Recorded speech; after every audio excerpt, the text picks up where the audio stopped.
Hello बच्चों। हमारे घर के आसपास आपने देखा होगा काफ़ी सारे जीव जंतु इधर उधर घूमते रहते हैं, जैसे कुत्ते, बिल्लियाँ, गिलहरी, गाय, बैल आदि। कई बारी हम अपने घर में भी पालतू जानवरों को रखते हैं। जैसे कई लोगों को कुत्ते पालने का शौक़ होता है, कई लोगों को बिल्लियाँ पालने का शौक़ होता है। अगर आप गाँव में चले जाएं तो वहाँ पर लोग गाय, बैल, भैंस, बकरी इस तरह के पशुओं को पालते हैं। बच्चों, जैसे हम चाहते हैं कि हर कोई हमसे प्रेम से पेश आए और अच्छे से व्यवहार करे, इसी तरह से इन पशुओं को भी हमसे और कुछ नहीं, बस प्रेम का व्यवहार चाहिए होता है। कई बारी हम इनसे डर के हम इन्हें पत्थर मार देते हैं और इन्हें भगाने की कोशिश करते हैं। बच्चों, ये गलत बात है। जैसे हम चाहते हैं कि दूसरे हमसे बर्ताव करें, वैसे ही हमें भी उनके साथ बर्ताव करना चाहिए। बच्चों, जैसे हमारे दोस्त होते हैं, हम उनके साथ खेलते हैं, कूदते हैं, स्कूल जाते हैं, सुख दुख के पल बिताते हैं, उसी तरह इन पशुओं में भी दोस्ती होती है। तो बच्चों, आज हम दो बैलों की कथा पढ़ने जा रहे हैं। इन दोनों बैलों में भी ऐसे ही गहरी दोस्ती थी। इस कहानी का नाम है दो बैलों की कथा और इस कहानी को प्रसिद्ध कहानीकार मुंशी प्रेमचंद ने लिखा है। आइए इस कहानी को पढ़ते हैं।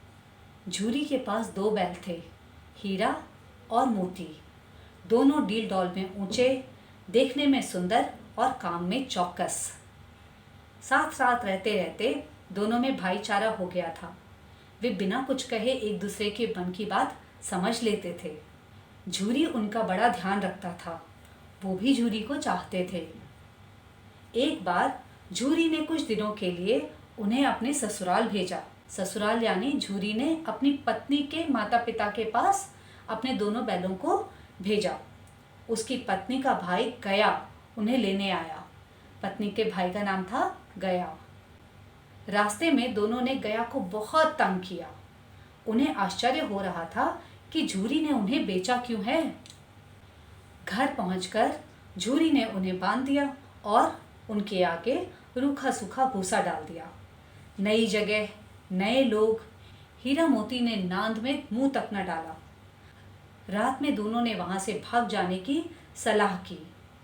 उन्होंने जोर लगाकर रस्सियां तोड़ डाली और वहां से भाग निकले।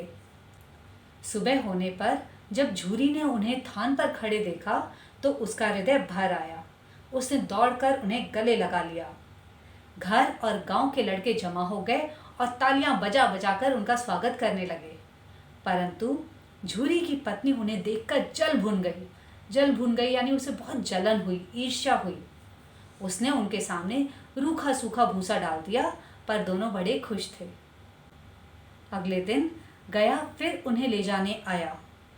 इस बार वह उन्हें गाड़ी में जोत कर ले चला।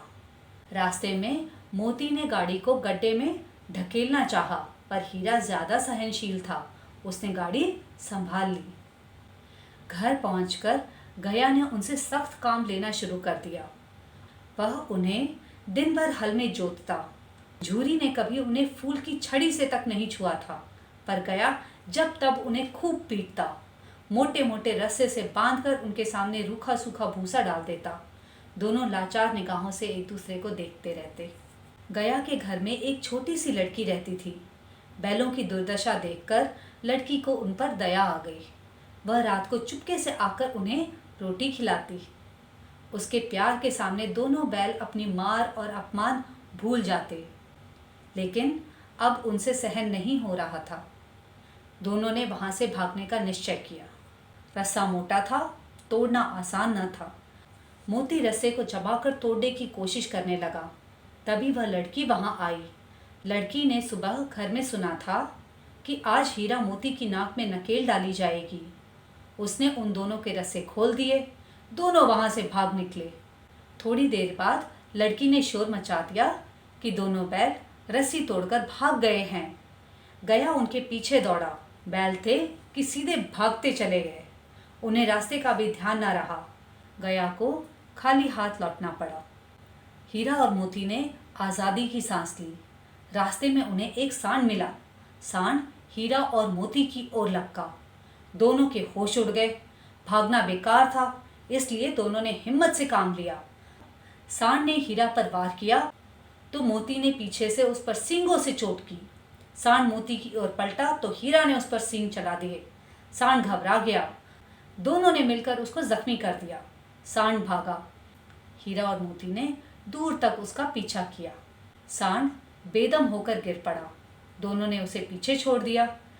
दोनों आगे चले तो रास्ते में मटर का खेत दिखाई दिया। भूखे तो थे ही, हरी भरी मटर देखकर उनकी भूख और बढ़ गई। वे खेत में घुस गए और लगे मटर खाने। तभी खेत के रखवालों ने उन्हें देख लिया। उन्होंने दोनों को घेर लिया। हीरा तो भाग निकला, पर मोती का खुर कीचड़ में धंस गया। वह भाग न सका।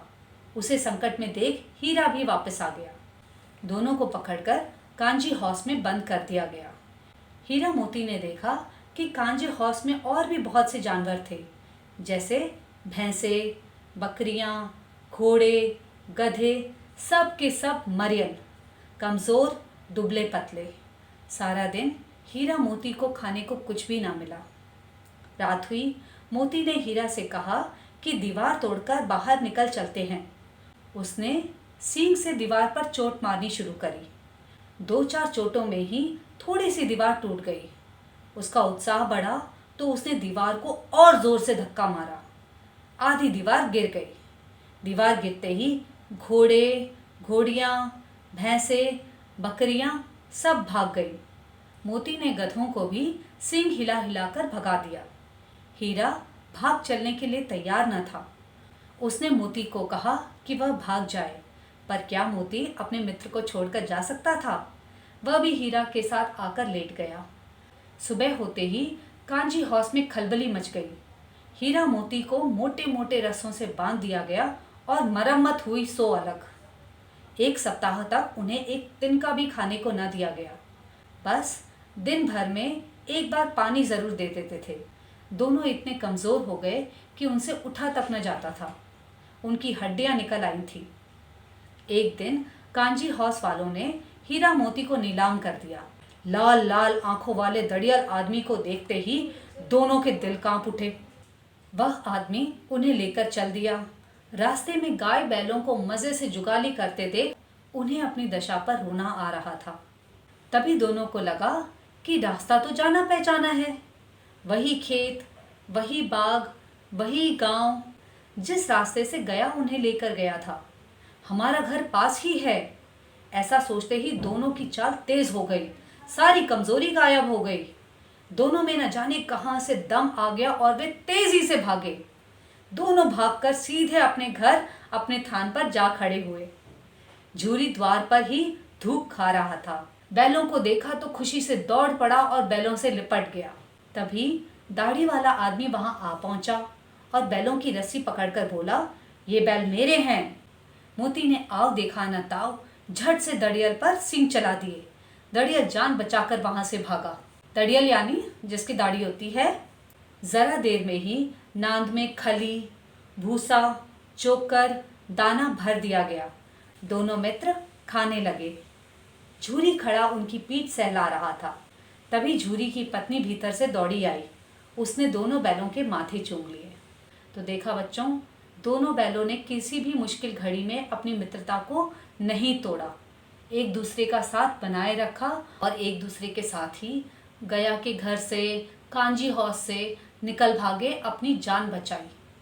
तो इस तरह से बच्चों, किसी भी मुश्किल घड़ी में घबराना नहीं चाहिए, कोशिश करनी चाहिए। जैसे आपके एग्जाम्स होते हैं, आपके टेस्ट आते हैं, तो हम कई बार डर जाते हैं, अरे हमने तो प्रिपरेशन ही नहीं की है, हमारे मार्क्स अच्छे नहीं आएंगे। तो हमें डरना नहीं है, अपनी मेहनत पूरी करनी है, अपनी पढ़ाई जारी रखनी है। हमें पता है कि कल हमारा टेस्ट है, हमें पता है कि कल हमारी परीक्षा है और हमें इस पाठ को पढ़ के जाना है। तो डरने की ज़रूरत नहीं है। उस पाठ को अच्छे से पढ़िए।